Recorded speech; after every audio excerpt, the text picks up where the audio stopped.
चुनाव आयोग अब बिहार के बाद देश भर में face wise special intensive revision यानी एसआईआर अब शुरू करने वाला है। प्रक्रिया इसकी शुरू होगी और ऐसे में चुनाव आयोग के अधिकारियों ने कुछ जानकारी दी है। देश में एसआईआर की शुरुआत उन राज्यों से होगी जहां अगले साल 2026 में विधानसभा चुनाव है। तो ऐसे में पहले फेज में असम, केरल, पुडुचेरी, तमिलनाडु और पश्चिम बंगाल में वोटर लिस्ट का वेरिफिकेशन होगा।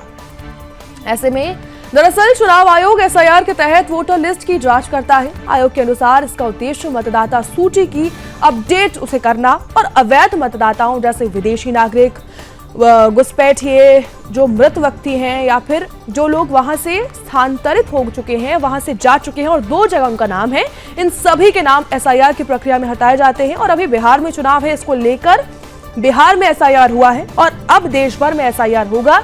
जहां जहां पर 2026 में चुनाव है वहां पर एसआईआर होगा। ऐसे में मुख्य चुनाव आयुक्त यानी सीईसी ज्ञानेश कुमार ने 6 अक्टूबर को कहा था कि सभी राज्यों में एसआईआर शुरू करने का काम अभी चल रहा है। इसे रोल आउट पर अंतिम फैसला चुनाव आयोग लेगा। ऐसे में तीनों आयुक्त राज्यों के लिए एसआईआर शुरू करने की तारीखों पर भी फैसले लेने के लिए कहा गया है। बिहार विधानसभा चुनाव की घोषणा करते हुए सीईसी कुमार ने 24 जून को बिहार एसआईआर शुरू करते समय अखिल भारतीय एसआईआर की योजना की घोषणा की थी। चुनाव आयोग ने वोटर लिस्ट में विशेष गहन पुनरीक्षण यानी एसआईआर के लिए 2 तरीके बताए। पहला बूथ लेवल ऑफिसर तरीका यानी बीएलओ घर घर और एक फ्री फील्ड फॉर्म यानी गणना प्रपत्र।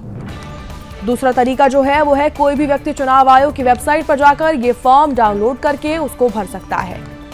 तो ऐसे में स्क्रीनिंग के भी 4 नियम थे। वोटर का नाम अगर 2003 की लिस्ट में है तो कोई दस्तावेज उन्हें नहीं देने होंगे, सिर्फ फॉर्म ही भरना होगा।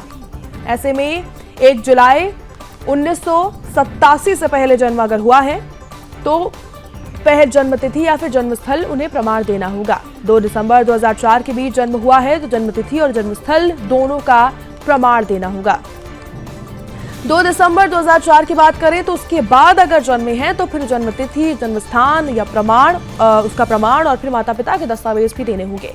बिहार में वोटर लिस्ट वेरिफिकेशन का विपक्ष ने भी विरोध किया। 9 जुलाई को वोटर लिस्ट वेरिफिकेशन को लेकर बिहार में महागठबंधन ने बंद का भी आह्वान किया था। इस दौरान 7 शहरों में ट्रेनें रोकी गई और 12 नेशनल हाईवे जाम कर दिए गए। पटना में अब राहुल गांधी ने यह भी कहा है कि महाराष्ट्र का चुनाव चोरी से किया गया है, वैसे ही बिहार का चुनाव चोरी करने की कोशिश उसे की जा रही है। तो ऐसे में उन्हें पता है कि उन्हें कहा है कि महाराष्ट्र मॉडल इसे समझ लिया है, इसलिए वो बिहार मॉडल लाए हैं। ये गरीबों के वोट छीनने का तरीका है, ऐसा राहुल गांधी का कहना है। लेकिन असल में एसआईआर प्रक्रिया पूरे देश में होती है तो घुसपैठिए निकलेंगे। जो लोग अभी जीवित नहीं हैं, कहीं ना कहीं मृत लोग हैं, उनके भी वोटर वेरिफिकेशन से उनके नाम हटाए जाएंगे, क्योंकि कई सालों से एसआईआर की प्रक्रिया नहीं हुई है, जो कि अब होगी, जिसको लेकर अब सियासत भी तेज हो चुकी है।